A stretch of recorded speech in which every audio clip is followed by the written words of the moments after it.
watching Marvel live at New York Comic Con 2016. I'm Ryan Penagos. I am Ben Morse, and we've got with us Logic. Hello. Logic, welcome to the show, man. Thanks. And welcome to the convention as well. You just got here, yeah? I literally just got here. They took me through this crazy underground tunnel system. That's how you get here. That's the only way to get to this skybox. Yeah, it was really weird. Yeah, did they blindfold you? No. Oh, they were supposed to do that. No, they didn't get that. Sorry. They messed up. You're going to be You're fine. All right, this could be awkward on the way out. Yeah. But no. So what are you going to do while you're here? I'm here for a panel that I have for The Incredible True Story, which is my last sophomore album, which is based on, it's basically about space and space exploration, and it's kind of like rap Interstellar.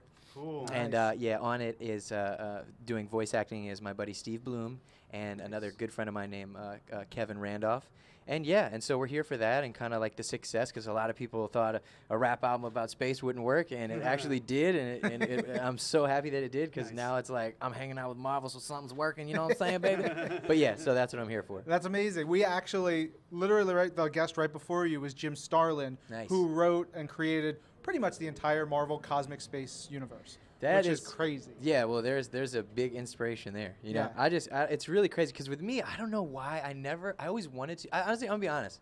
I think the reason I never got into comics as a kid is because I was dirt broke, like very poor. Yeah. That's fair. But what I could appreciate was television, was things like Spider-Man and like all these different things, and because of that, like even me, I'm like Tobey Maguire Spider-Man all day, every day. And I remember when we had illegal cable. You remember that little black box? I have no idea what you're No talking idea about. what you're talking We're not about. incriminating anyone. on I'm this kidding. one. No, but statute of limitations isn't up on that. What I used to do is like I would record my favorite movies on VHS and just watch them over and over and Hell over again. yeah. And a lot of those were Marvel movies and things like Spider-Man. So I think those were the things that definitely instilled like some fun creativity and nerdiness to me. Yes, that's awesome. Yeah, even your jacket, you had the NASA Yeah. patch. Oh yeah. Yeah.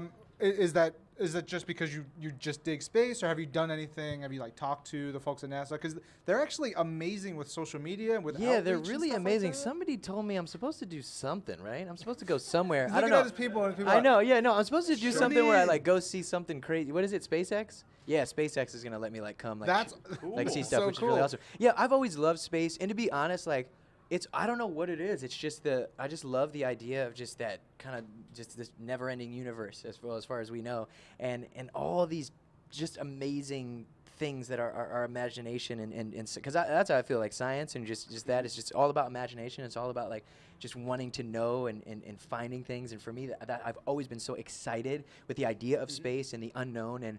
But I always kind of steered away from that with my music, because I was always like, no. Kid Cudi, because Kid Cudi's all about space, and I love Kid Cudi. Shout out to that dude. But I was like, oh man, I don't know, I don't want to like step on my man's toes. But then I was like, nobody owns space. You know what I mean? Nobody owns. That's good. Kid Cudi owns the moon, so he can have that. But I was Okay. like, I'll have some fun with space too. And then I just decided to do an album, and I'm really glad that I did.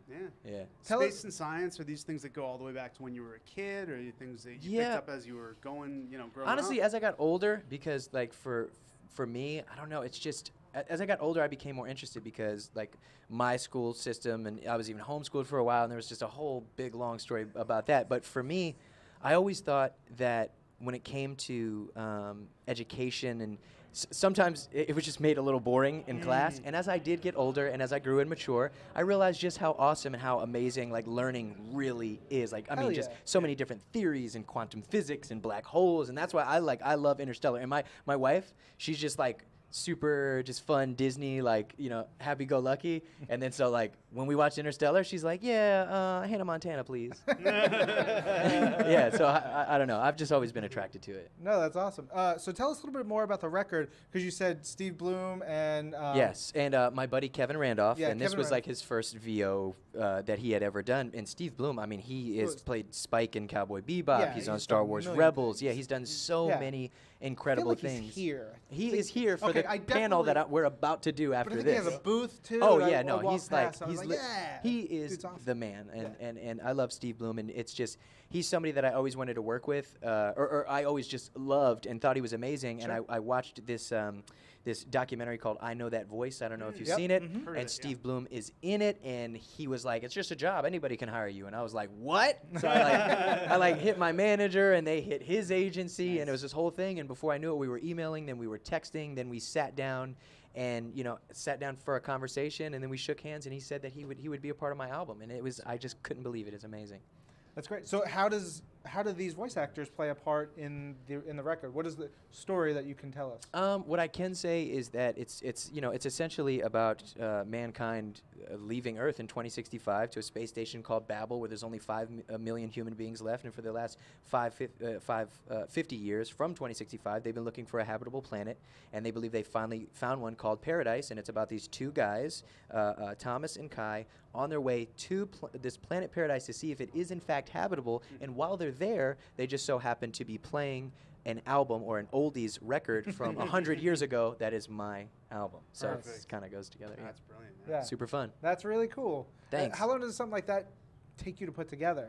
It took about 2 months. Okay. Yeah. So I mean, but that's like, I mean, because I wrote the script, and I like to refer to it as an audio cinematic experience, and it was something that was really fun, and it took time from the music and the writing and the recording and everything, and it was really cool, and I learned so much from it. Yeah. What do you think the biggest thing you learned was, or the coolest thing you learned? The coolest thing I learned was do what you love doing, because everybody and their baby mama told me that a rap album about space wasn't going to work, and then it went on to sell over 135,000 copies in its first week and amassed me so many more fans than I had before. So that's what I've learned, is just be yourself no matter what people say.